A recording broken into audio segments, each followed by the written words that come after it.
We give feedback all the time in medical education, whether it's on ward rounds, after a consultation, or in teaching sessions. But let's face it, most of it doesn't land, and sometimes it can even backfire. So here are 5 practical tips on how to give feedback that actually works. The first tip is set the scene. This is the most important principle, because the first thing you need to check is that the learner is ready for feedback, but also wants it. If you have a student who's just engaged in a really difficult teaching session or had a consultation where they struggled, it is not a good time to give feedback. It's about creating a safe environment for feedback to happen. And importantly, at this point when you're setting the scene, it's a good idea to create a focus for the conversation. My second tip is create a conversation. A feedback conversation is more about sharing information than it is dispelling advice. And so it's important that there's space and time to understand the learner's feelings about what happened and their ideas. A dialogue gives space for reflection to happen, and that's what feedback should be. It should be about having a discussion with the learner, and always start by accentuating what went well. We're quite quick to talk about the things that went wrong, but it's really important to focus on the things that did go well.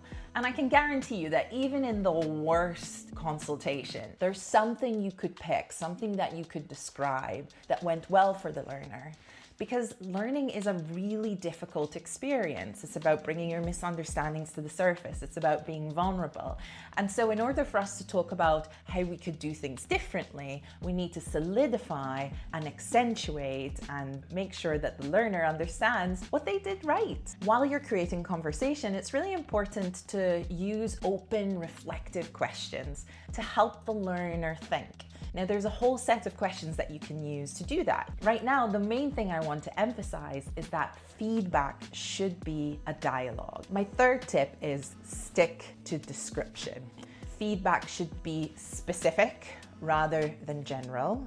It should also be focused on things that can be changed rather than stuff we can't do anything about. Also, you should focus on the behavior rather than the student's personality. But I promise you that if you work on being descriptive and helping students self-evaluate themselves, they'll be more likely to take that feedback on. My fourth tip is keep it simple. Louder for those people in the back. Keep it simple. Focus on information that the student can use rather than everything you want to talk about. When somebody is engaging in a learning session, they don't know everything. That's why they're engaging in a teaching session. And usually that means that most of the time, unless you're dealing with an expert who's fine-tuning at like an exam stage, there's usually a lot to work on.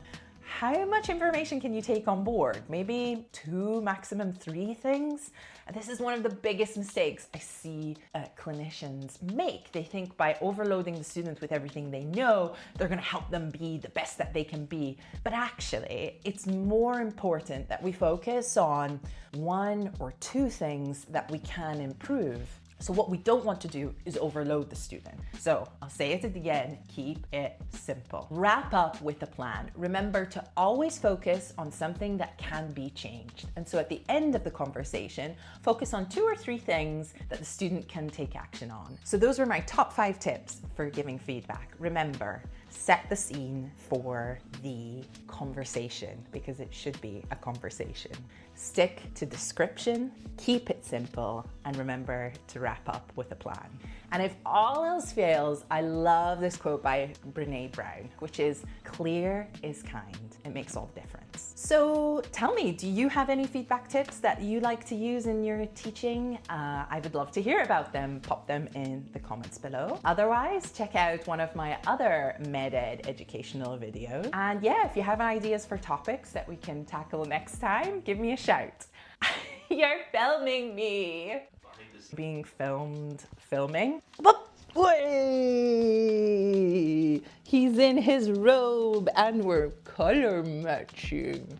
Oh, I always get a kiss after I finish a video. Isn't that good? Mwah. All right, let's go. Roll the credits.